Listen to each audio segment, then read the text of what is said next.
From a baby shaking his rattle to a 56-year-old man still singing his heart out, Dale Eastman has spent the last 42 years as a gigging musician. Well, I started playing music, actually, well, it was actually more vocally than anything else. But probably, I have to say, like 1958 would probably be the beginning of it all.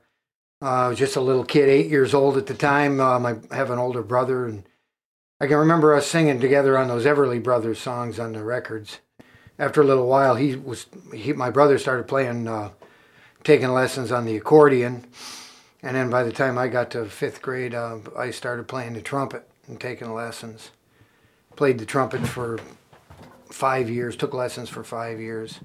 And about a year before I quit playing the trumpet, we saw the Beatles get off the plane in New York City in 1964 in February.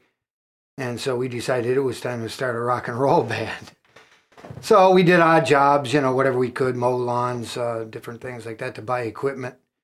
And by 1965, we started our own little neighborhood rock and roll band.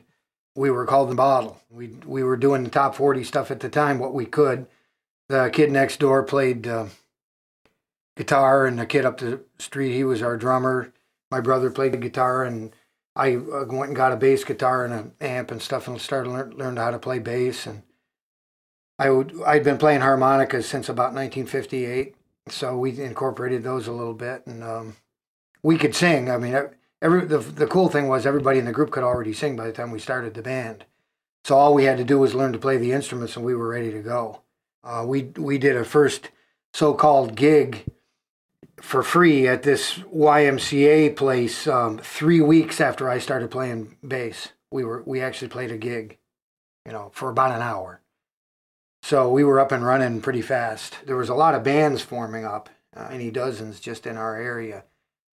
And so, I mean, it's just kind of depended how fast you could get good. There really weren't any other forms of entertainment going on for people at that time, and that's one of the reasons why it was so popular. So the only form of entertainment that a kid could really appreciate was go see a live band. The disc jockeys worked for the radio stations, and they didn't come out to your wedding or anything either, That was all done by live bands back in those days. Even though there was a lot of opportunity, there were so many bands that kind of, the playing field's about the same as it is today.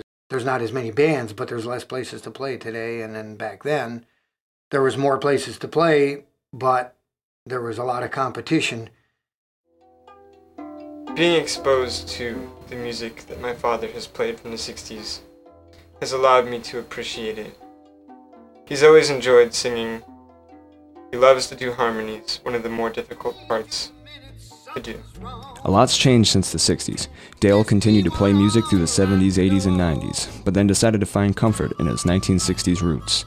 He joined an all-60s band called Blackbird as the lead singer. Blackbird, which happens to be a 60s band.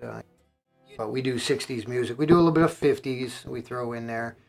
We do some Motown, we do the West Coast sound, Beach Boys, some of that. We do Beatles, the Byrds, the Turtles, the Buckinghams, a number of groups like that and I can remember doing some of these same songs when I was a kid in the 60s.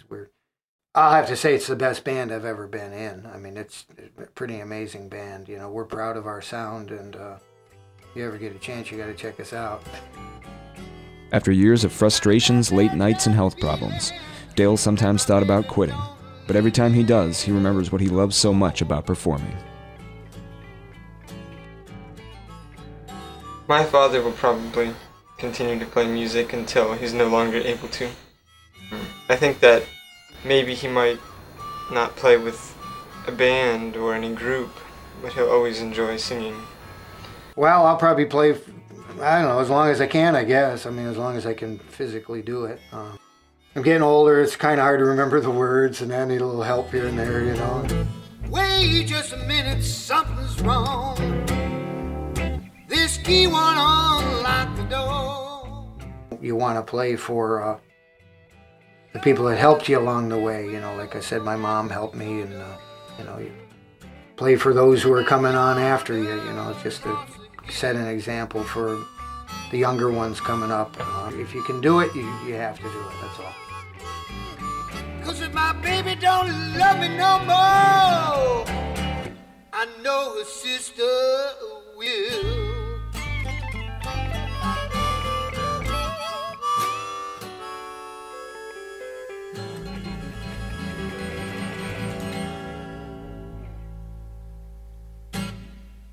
Yeah, a little Red House Blues, eh?